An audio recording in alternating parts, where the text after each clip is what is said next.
Two things. First of all, I want to thank all the students, teachers, and parents for last night. It was a beautiful and inspiring experience. And the only thing I have to say against it is that you're a hard act to follow.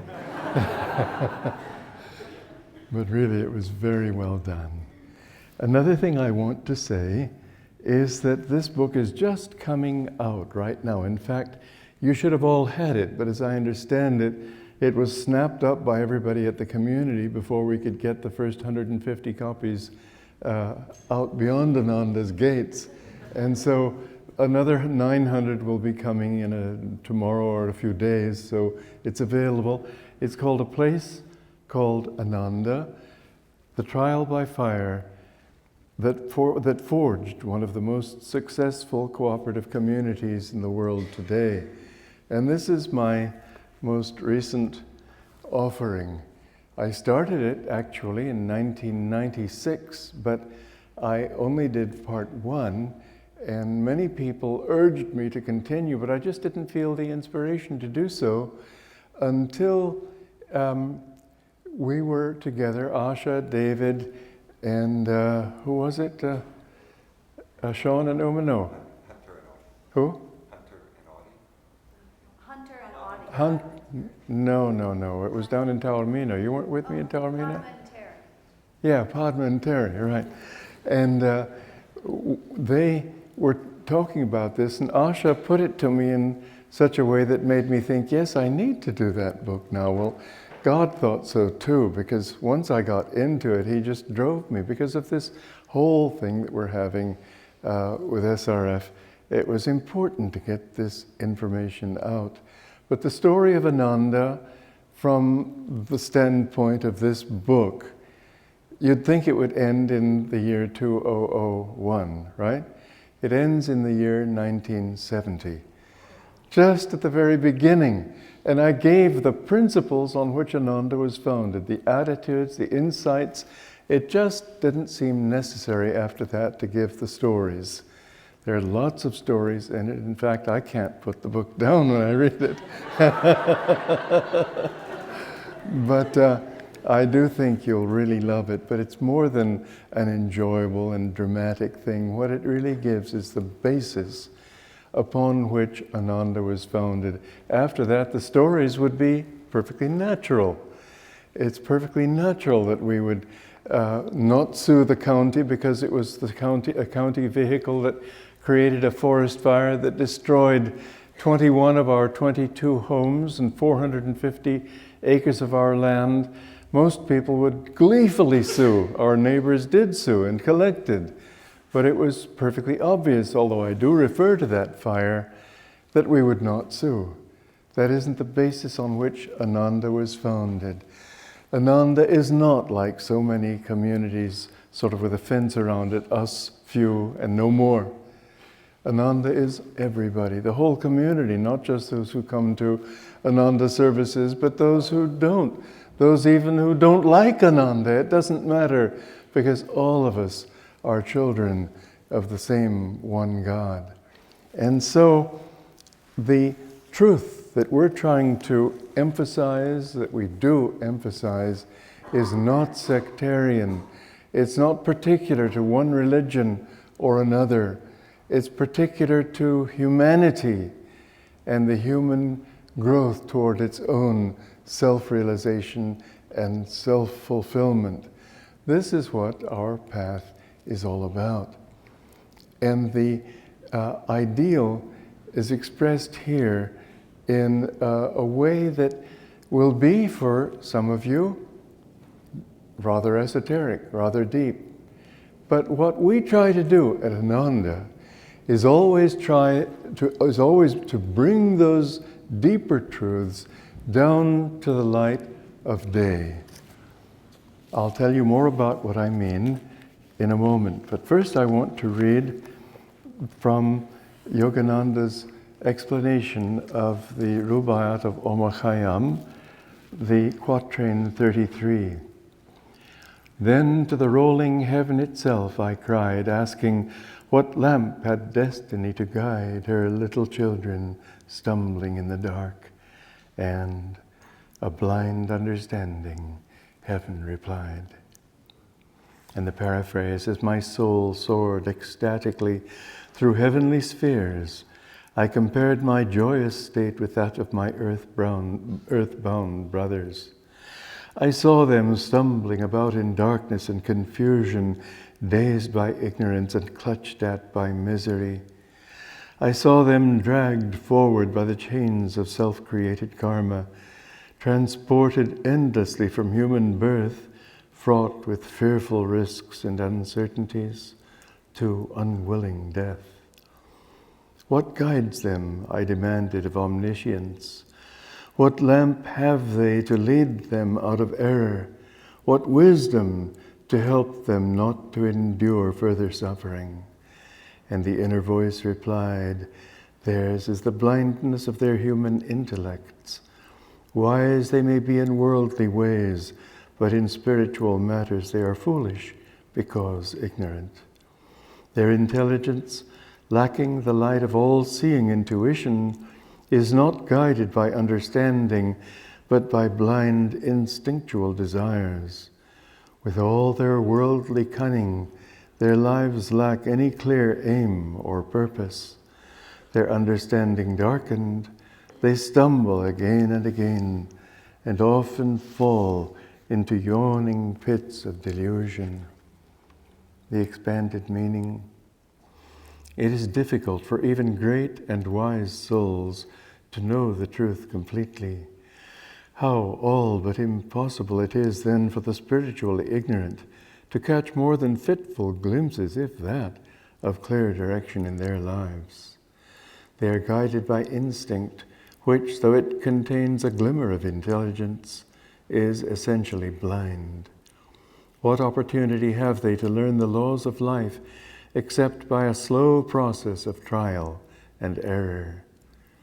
They do learn gradually, for when they act rightly, they experience happiness, and when they act wrongly, they suffer.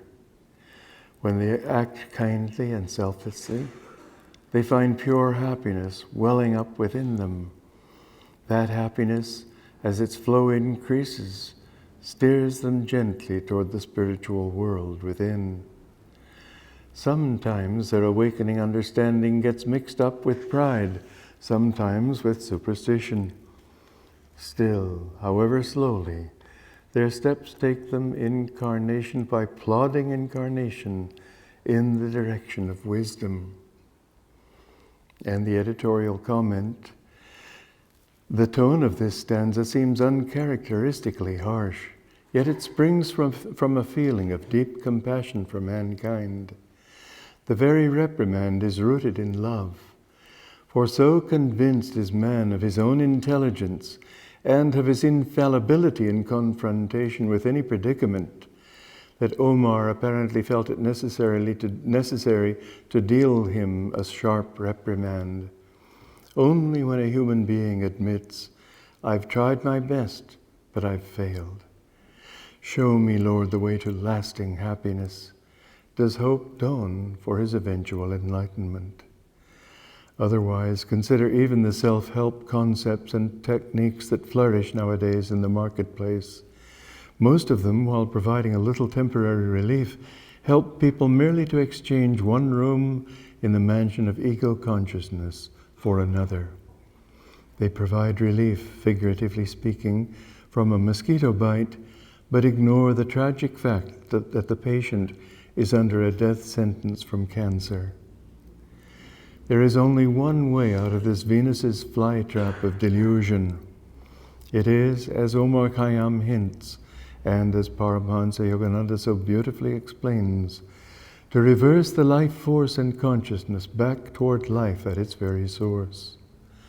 The first step on the journey is to place oneself under the guidance of someone who is truly wise, a saint or sage, who has in his life solved the riddle of existence. Intelligence should not be confused with wisdom. There are many highly intelligent fools in the world who use their intellects to justify, not to eliminate, their delusion. To follow those who are merely intellectually clever or learned is to add their ignorance to the burdens we already carry. The part that I want to talk about initially, that will be at first strange to you, is that spiritual awakening is not some sort of vague mystical experience. And Master didn't like the word mystical because it seemed to imply vagueness and sort of a cloudy poetic fancy. Whereas what he taught, the teachings of ancient yoga, and all true teachings, in fact, although less specifically many of them, point to very particular realities. The reality in this case may be tied to something that you will find in every scripture. Every scripture says that heaven is above and hell is below. Well, no telescope has ever shown us angels flying around in outer space, nor has any well drilling equipment brought up screaming and protesting demons. Earth and hell, heaven and hell are not up and down. Objectively speaking, what is up for us is down for people in Australia. It has no cosmic relevance, but it has infinite relevance to the individual. And you can see this in our instinctive responses to life.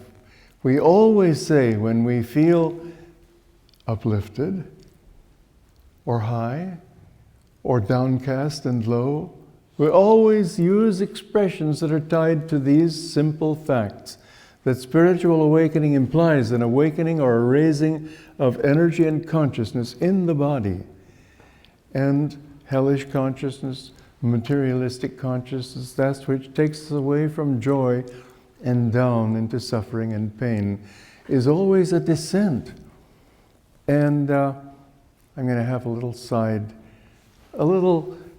wry comment on the side. Why do people have to speak of falling in love? Never mind, change the subject.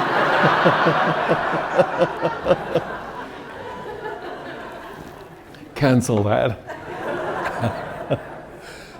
The truth is that every time we feel wonderful, there's a raising energy, we look up. You never see people looking up and say, I feel so depressed. And you never see people looking like this and saying, I feel so happy. Quite the contrary. These are universal truths. Now, what yoga does is particularize it. It says that there is an energy in the spine. And it doesn't just say it like a dogma. It says, try it, experience it. And everybody who has tried it has experienced it. And we can also relate it to a few other specific things. You notice that people who are very materialistic, sensual, gross, all their energy is downward. And you see the way they sit, the way they walk, everything. Because their energy is pulling their consciousness down. Now, when people speak of love, it's always, and in all cultures, related to the heart. Because there is actual feeling of love in the heart. This is not a vague mystical or metaphysical thing. It's an actual fact that we can experience. You've never heard, nor can you really imagine, anybody, some young swain who's been disappointed in love saying, I have a broken knee. They all feel it in the heart. It's something that you can't get away from because this is how we are made. And you can call yourselves Christian, Hindu, communist, capitalist, all those definitions mean absolutely nothing before the fact that here we are, children of God, and when we die, God isn't going to ask you, have you been a good disciple of Yogananda? Have you been a good Catholic? Have you been a good Muslim? Have you been a good Hindu? He's not going to ask any of that. He'll say, do you love me? And that love begins here, in the heart. And in fact, they've even found in recent discoveries that there are actually more gray cells in the heart than in the brain. At least if I quoted it wrong, forgive me, I am not a scientist. But they have been amazed to see that the same ability to be conscious and think exists also in the heart. And anybody who's done any sensitive work in music, in art, anybody who has meditated deeply knows that the heart understands what the brain can never understand. You can never put in words even such a simple thing as a definition of love. Look it up in the dictionary. It will not give you the experience of love. It can't. It's a whole different level of understanding. So there's another.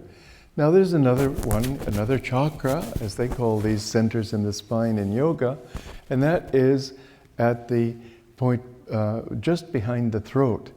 Now this is a little bit more difficult, but I remember a very interesting experience I had in San Francisco because I was recording an Indian mantra, Sri Ram, Jai Jai Ram, and I recorded it, and I at the end of it I suddenly felt my energy going into this throat chakra.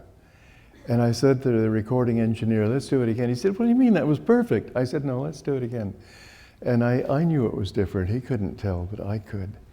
And it was so curious to me, and I've often told this story, because a friend of mine had a little child, 2 years old, and she was scolding him once. He loved this particular song, and I guess he felt this expansion of consciousness that comes with that chakra, because when she began scolding him, he looked up at her like he said, Sri Ram, Jai Ram. Because he had felt that expansion of peace, he wanted to convey that to her. And then there's another thing that you'll notice that is something that we can all observe and experience, that when people are excessively egotistical, this center here in the medulla oblongata at the base of the brain is the seat of ego. And you'll find that when people are very egotistical, look at a picture of Ayn Rand if you want to know what I'm talking about. The tension in the back of the neck, which comes from an excess of energy buildup in the medulla, draws the neck back. You look at rock singers and people are out there trying to show themselves off. All from here. And you just think of yourself sometimes. Somebody says something and you feel flattered.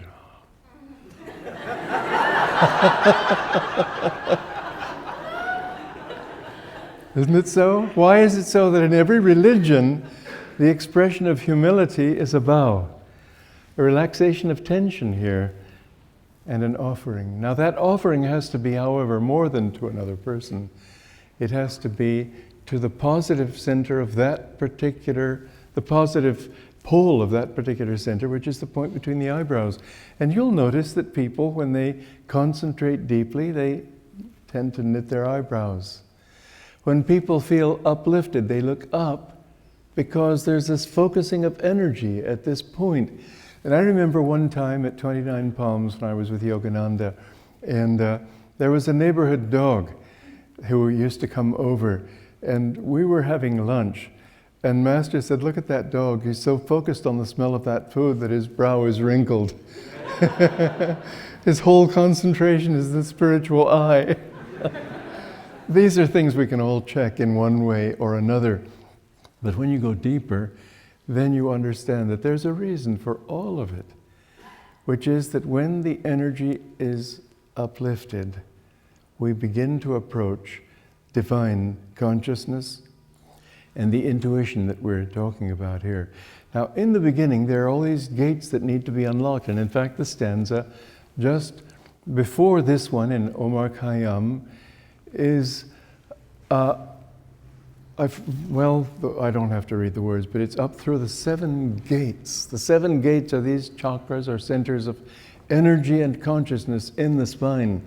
And you'll notice that most people are locked in their lower chakras, and it may seem absurd to say you notice, but you can see it from their behavior.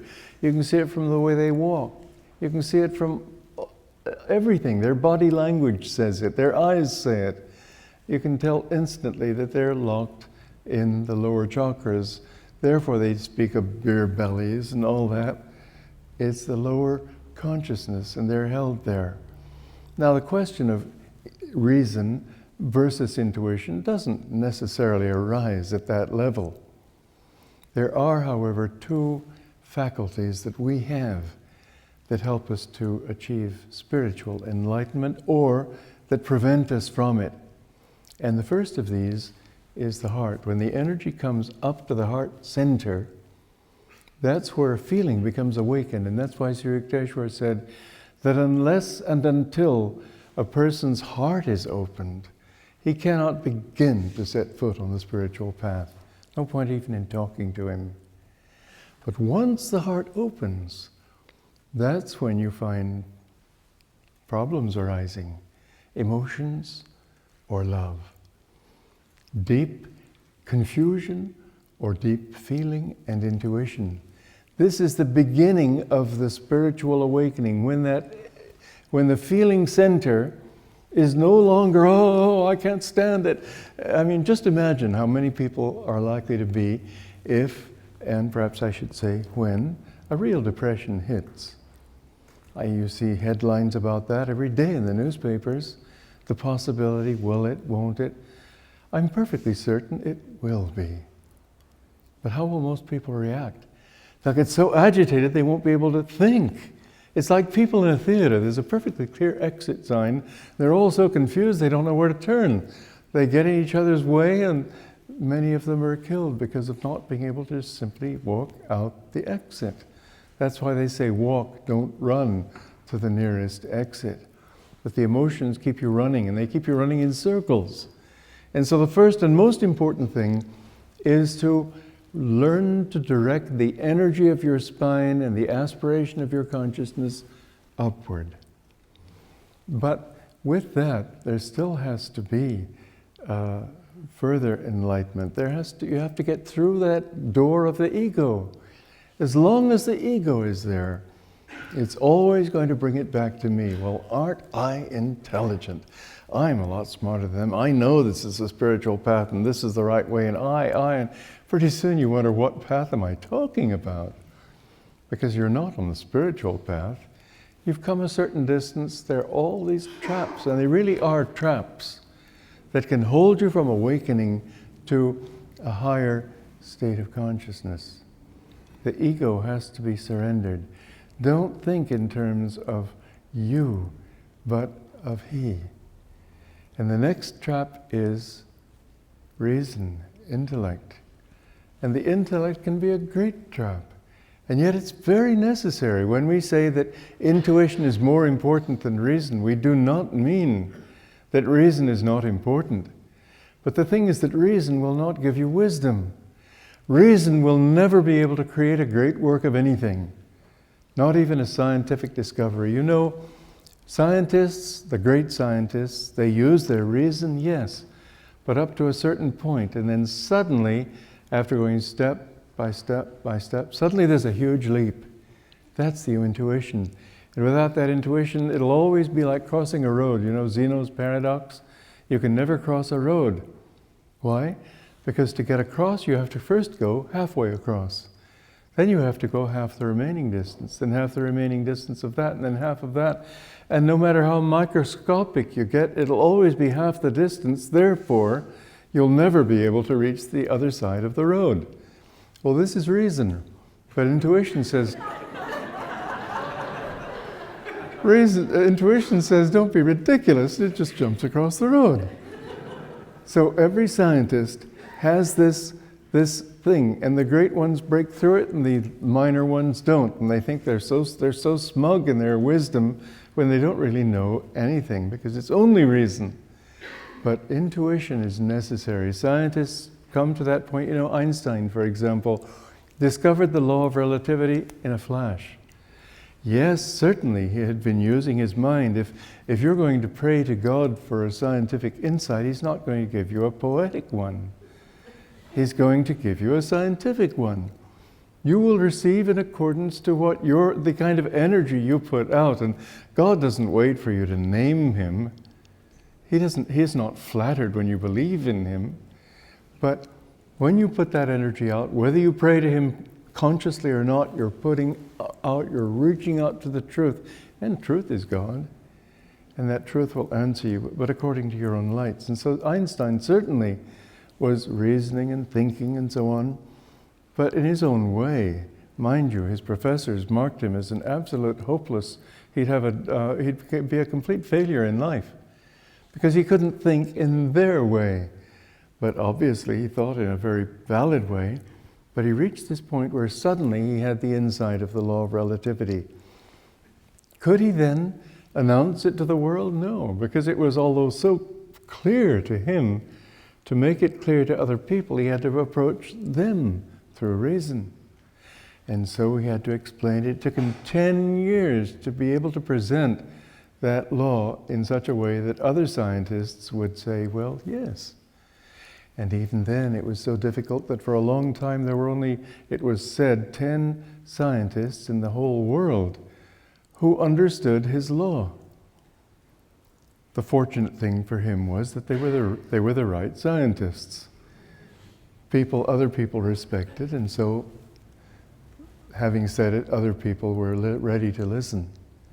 But all great discoveries have come that way. You know, Singer's sewing machine even was invented that way. That Singer just couldn't understand how to do it.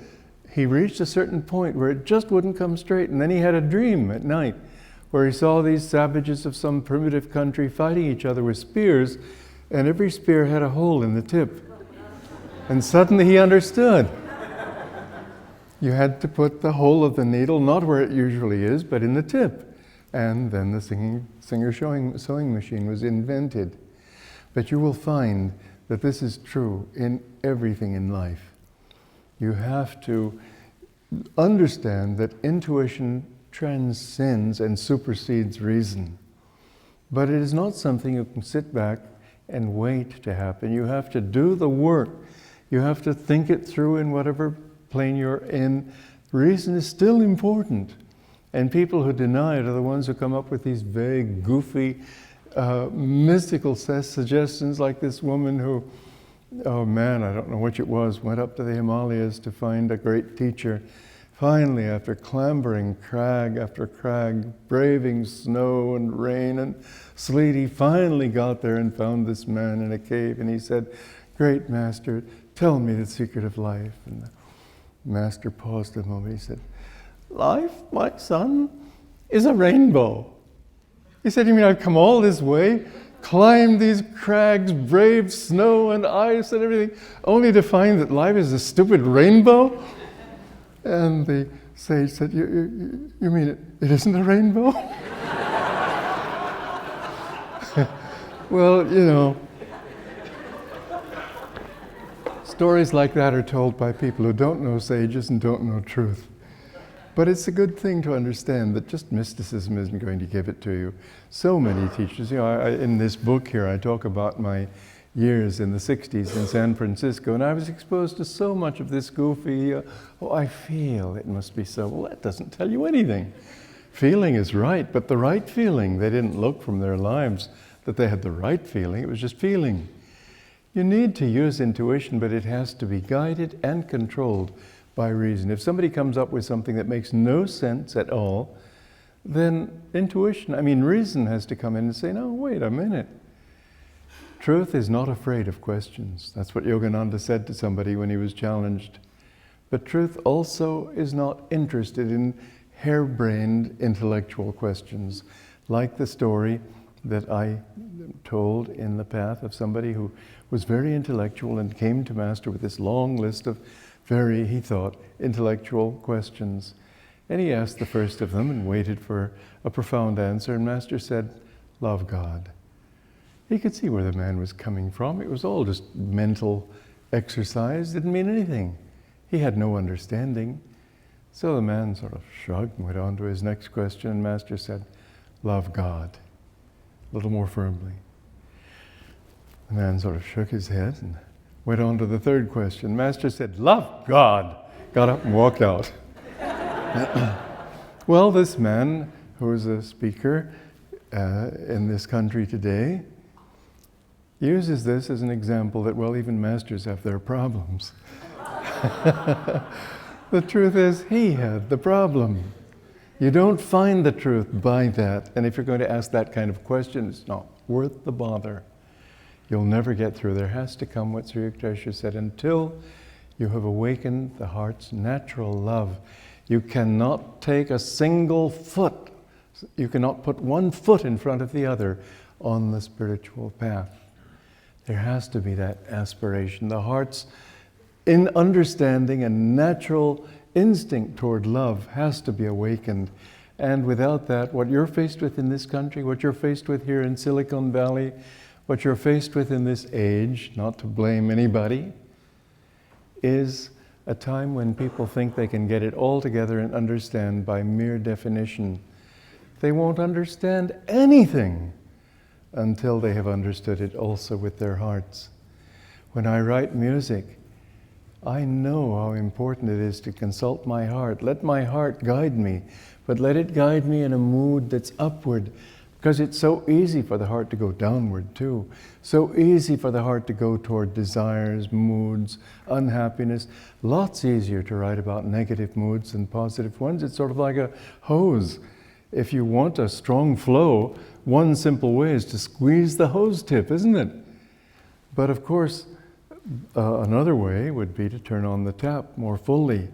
But when you don't have much understanding, when you don't have much refinement, when you don't have much of anything in the sense of intuition, the easiest way to get a sense of powerful feeling is anger, passion, despair, gloom. All these negative emotions are squeezing the heart, and as a result you get some sort of feeling in the heart, and you think that's really heartfelt. Well, what kind of feeling are we talking about is the issue here.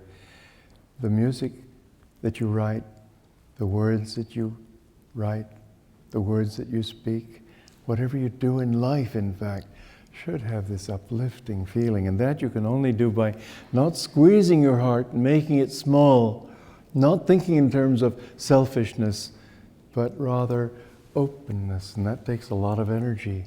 But the more that energy can flow, the more you feel there's a powerful upthrust. This is why it can't come quickly. You know, when I was a young man, I wanted to be a poet and a playwright. And I quit because I realized I did not know the truth and I was not going to fool my public. I didn't want to flood the world with my ignorance. I quit writing altogether. When I met Yogananda, he told me my work was writing and lecturing. And I knew that it should be, but I didn't even try really to write for 20 years. Because I believed that I had to get on the right wavelength. And this is what it has to be with your spiritual path too. Oh, sure, you can become very dogmatic. Jesus is the only way, or Muhammad's the only way, or Krishna, if you don't worship Krishna, you'll go to whatever. But the truth is that it's all an openness of heart that embraces everybody. That's the kind of love you want. And that can come only if it's guided somewhat by reason also. Reason can say, sort of skeptically, oh, so you think Jesus is the only way? In what way do you say Jesus is the only way? Well, we have Christian humility. Are you saying that Hindus, Muslims can't be humble? Well, no. You know, you use your reason a little bit and you begin to see that everything that justifies a Christian being a Christian is something that everybody in the world who is sensitive and refined practices. There is no difference really between a sincere Christian and a sincere Hindu. Sincerity, spiritually speaking, means loving God. So when your reason is used in the right way, and it has to be guided, because otherwise you see you've got this passageway, but it has all these corridors going off in so many different directions, and so you can reason yourself blue in the face and not arrive at the truth. That's why I always have been suspicious of reason by itself. But if you allow reason to guide you, you will find that bit by bit, it will find that way, if the heart is there too, find that way that wants to move upward, doesn't want a sidetrack, is not interested in something that just because it makes sense. Many things make sense, but that doesn't make them true. What is true, the heart will help you to decide. Finally, however, what you need to do is first get yourself together, yes. Get all this energy flowing upward from your lower nature toward the higher, from your ego offered up to the light in the forehead. But then, that's not enough either.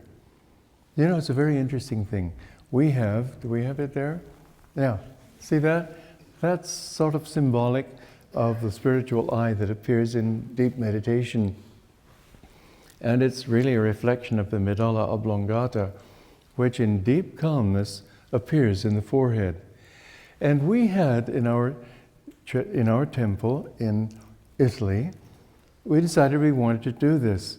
And so they took to Murano, which is near Venice. It's the place where they make all that wonderful glass work in Italy. They took it to this man who seemed materialistic and not. They just wondered how they were ever going to get across this idea. But they showed him that painting of mine on the path that shows the spiritual eye, the blue field and the gold ring, and then the star in the center. And I'm not going to go into that in detail, but they showed this to him, and he just about fainted. He said, "I've been seeing this for years. I haven't known what it meant." I've had it happen to me, not a few times, quite a few, where people have said, "Yes, I've seen that." Some of them very matter-of-factly, some of them like him, absolutely astounded that anybody else could tell him what it was. But it is universal. You all have it. Just as you have eyes, a stomach, a heart, all of you have this spiritual light in the forehead, and that's what it looks like when the mind is calm. And this experience is still just the beginning. There is another aspect to this reason and intuition. And that aspect is that we have to go out into the infinite, but then we also have to bring it in. And whatever we say is still going to be filtered by our spiritual eye, our ego, our heart, all our chakras. It'll still be filtered. The same one divine teaching, vision, is given differently through every sage. And this is the symbol. Can you see this? You've seen it, all of you, most of you have seen our joy symbol. The words are, "Joy is within you." And what you have is this sort of like a soaring mountain coming up to a peak, and then the light, or the soul soaring upward into the light, and then it comes down, and you see there's an arrow like a bird flying down to earth. And the idea is that the soul must aspire toward God, but then it must receive God and let God instruct it and bring God down, bring that divine experience down into the body, into one's earthly experience. We have to live outwardly that which we experience inwardly. That's the meaning of this symbol. Is it visible? Have you hidden it, David? Okay. This symbol, it's a very deep one. And what we need to do in meditation is, yes, offer ourselves to God. But understanding is not complete until God has spoken to us. It's only half the battle to give yourself to Him. Then listen. In meditation, listen. In prayer, listen. Meditation is different from prayer basically in this, that it is a process of listening, not just talking to God. That when you offer yourself up wholly to Him and intuitively to Him, so that in your intuition you can experience Him, then let that experience fill your whole being. Let Him talk through you. Let Him feel through you. Let Him think through you. Let your thoughts be His thoughts. And you will find that then and then only will you really understand. And most people of deep understanding have had some of this. And most of them, even if they haven't been able to offer all their energy up, have offered it to some extent and received glimmerings of reply. And the trouble is that so many people, like the 6 blind men who were cleaning an elephant, each insisting that the elephant was something different, because each speaking from experience, but each saying, "Well, I know that the elephant is a long hose." He'd been cleaning the trunk. And the other said, no, he's a couple of bones. He'd been cleaning the tusks. And the other one said, "Well, I know from experience he's a wall." He'd been doing the sides. No, he's 4 pillars. The other one said, "What are you talking about? He's a couple of fans." And so everybody has the experience of God. And everybody's experience of God, too, is different. But how can you... I remember this story of St. Augustine, who was out walking on the beach. And I guess he was getting a little proud of his wisdom, because he happened upon a little child who had a bucket and was he went to the ocean took the water from the ocean, spilled it on the sand, and Augustine said, well, what are you trying to do? He said, oh, I'm trying to empty the sea, and so I'm just using my bucket to empty the sea. And St. Augustine said, well, don't you think that's pretty ridiculous? The sea is much too big. Besides which, of course, it all goes into the sand and goes back into the sea anyway. And the child looked at him, and he said, and isn't it just as ridiculous for you with your little mind to think that you can empty the ocean of God? And he disappeared. And so St. Augustine knew what the lesson was, that we can't empty God of truth. We can only express a tiny, tiny fraction of that truth, and the masters give you those little fractions that are pertinent to the times in which people live. And it's sort of like two people who've been told to go to the equator, and people in the northern hemisphere go south, people in the southern hemisphere go north, and when they pass each other, the one says, no, you're supposed to go north, you're supposed to go south, and the other one says, no, north. And so they get all excited about this apparent contradiction in the teachings, when the teaching was very, very simple. Go to the middle. That's what religion is all about, and that's what the warfare in religion is all about. Masters come to correct imbalances. They don't bring us absolutes, because you can't express truth absolutely. But they do say, this is what you need to get back to that center. And where is that center? In yourself, in your spine, at your spiritual eye. It's that simple. Don't let anybody hook you on extraneous dogmas. But your reason is needed. Without that, you can become fanatical. That's why Master said that intuition, too, should be kept in a state of reason. But ultimately, without that intuition, you'll never understand anything. Intuition is a faculty all of us have. Intuition is that quality, that faculty, with which we can, it's the soul's power of knowing God. With intuition, you know. And there's no question anymore. You do know. Einstein could have said with absolute certainty that I know this is so. He tried to put it in a reasonable way. But he himself said that the essence of all true scientific discovery is a sense of mystical awe. There has to be that. Don't think that because you're intelligent that you're wiser than anyone else. Sometimes somebody who is quite not unintelligent, you can't know God and not be intelligent, but their interest in intelligence is very different from what we usually think of, an ability to solve the Sunday crossword puzzle and so on. No, it's not that. It's a direct knowing. And when you find a saint like that, I remember Master, there's a picture of him. I wish they'd let it out. It's so beautiful. It's Master meeting this other Master who was fully liberated, as he told me. And the first moment of their meeting, with Master's hand out like that, and the saint looking at Master with such a wonderful expression of recognition and joy. When saints meet saints, there is that. God is meeting God. God is recognizing God. Don't be satisfied with anything less.